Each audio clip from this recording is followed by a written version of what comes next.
In this tutorial, we'll explore FreeCAD's part design dress up feature called Draft. Draft angle is a slight taper applied to the surfaces. While it can be used as a general modeling feature, it's most commonly applied to molded or cast parts. Measured in degrees or as a ratio, the draft angle ensures the part ejects smoothly after cooling and shrinking. Without it, parts can stick, deform, or even damage the mold. To demonstrate how we apply a draft in the part design, create a new body and a new sketch. I'm going to create a simple square along the XY plane using centered rectangle. I'm going to close that and just create a pad of around 50mm. We have a simple box. With this box, we'll apply a draft. I'm not going to select anything first. I'm just going to come up to the draft icon on the toolbar. Now, before we start drafting, it's important to check the camera view. If I look from the top, I can see the view is orthographic. There's a small cube by the side of the navigation. I drop this down, which confirms orthographic view. But if I select perspective and then angle this, it looks like a draft has been applied. You can see the sides look like they're angled inwards. So it's important to make sure we're on orthographic view. At the moment, the draft parameters, it's saying preview here. So we're in selection mode.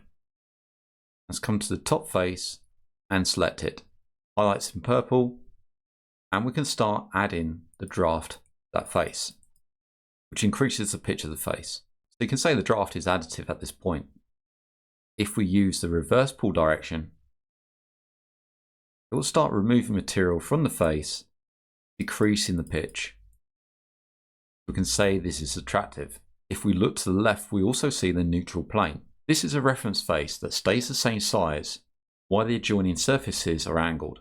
So if I select the neutral plane and then select the front face, this face will stay stationary and you can see the draft has been applied. Increase that draft and also change the pull direction. We can see that taking effect. The neutral plane can be any face or even a datum object, and that includes the origin. So if I show the origin by clicking on the eye icon, I can go back to my drafting options, select the neutral plane, and this time I'm going to select the YZ plane. Now when we look at the draft, increase or decrease it, you can see both edges of the draft are changing, as though they're pivoting over that plane. Drafts can be applied to more than one face. So if I take this box, select the bottom, and create a thickness in here, let's increase the thickness slightly, like so.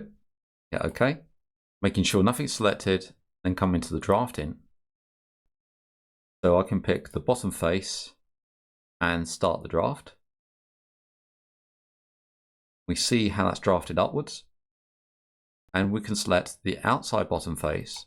First, come over to the left, click on the select button, and then click on the face.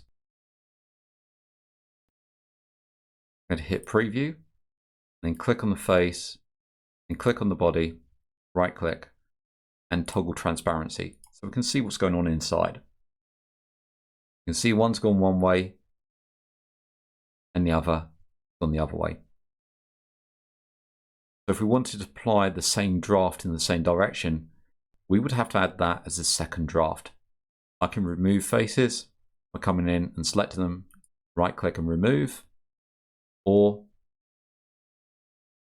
I can select the bottom again and it removes it from the list.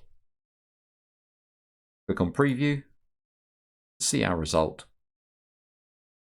So if I OK this one and then apply another draft, this time let's select the face and apply the draft. Start changing the draft, reverse the pull direction.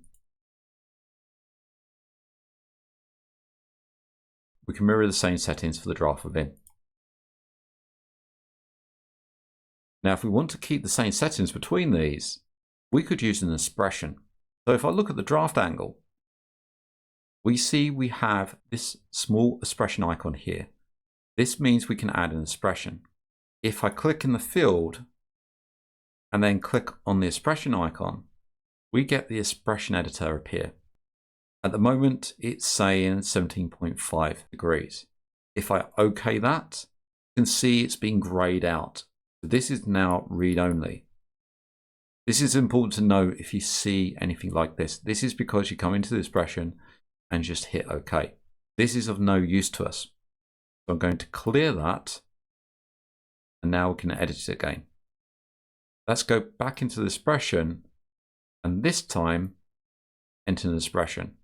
If I wanted to link both those draft angles together, I can use the name of the feature that was created by that operation in the tree view.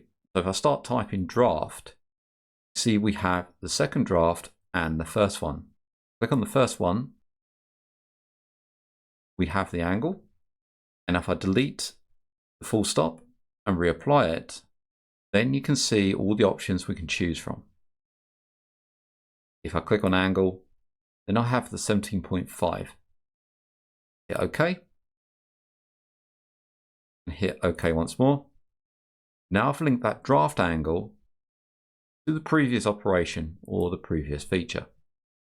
So if I change this draft angle, say 19 degrees, notice both have changed. So if I look at the other draft, I can see 19 degrees and I've got my expression within. Expressions aren't just for linking properties, we can perform calculations as well. As a general rule of thumb for mold making, add at least 1% of draft for every 25 millimeters, in other words 1 inch, of cavity depth. If this was our use case, then it may be useful to leverage FreeCAD's expressions, letting you link the draft angle to the height of the pad, so it's calculated automatically. For this next demonstration, I'm going to use simple pad, and I'm going to apply a draft. Find the draft to each of the faces that run round the outside. I'm also going to apply a neutral plane to the top. As we draft, we basically taper the box. So if we've got to add 1 degree for every 25 millimeters, then we can utilize the pad length. Come over to the draft angle, use the expression editor, and we use 1 divided by 25 millimeters times the pad. Delete the dot, add the dot again, and you can see length in here, and hit enter. We hit OK. Now got 2 degrees. So if we increase the pad, at the moment it's 50 millimeters, to 100, and go back to our draft, we've automatically calculated the minimum draft that we need for the mold release. Now sometimes you may get something called a unit mismatch in here. So if I remove the millimeters, we have a unit mismatch between result and required unit. This is because the length is in millimeters. So you saw before we added the millimeters in, or if this is coming from another field where the value is in millimeters, such as here, then we can divide it by millimeters to get the result. We just hit OK. And we can hit OK our draft. Our draft is now connected up to an expression, makes the modeling more dynamic. That concludes our chapter on dress up. So far we've covered most, if not all, the tools in the part design workbench. In the next chapter, we'll explore miscellaneous tools, some of which are specific to part design, while others can be used across multiple workbenches. These tools will help you refine your workflow, organize and branch your projects, and make use of data-driven tools such as expressions, which we have briefly touched on earlier in this tutorial. Hope you've been enjoying this course, and look forward to seeing you in the next video.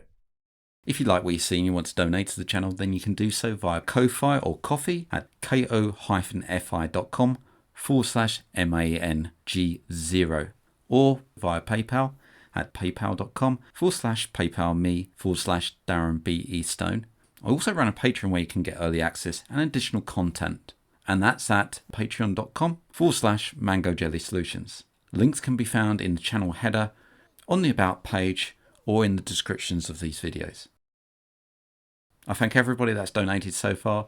It really helps to keep the lights on so I can produce more content and also expand the channel. Thank you for liking, commenting and subscribing to these videos, and I hope to see you again in the next one.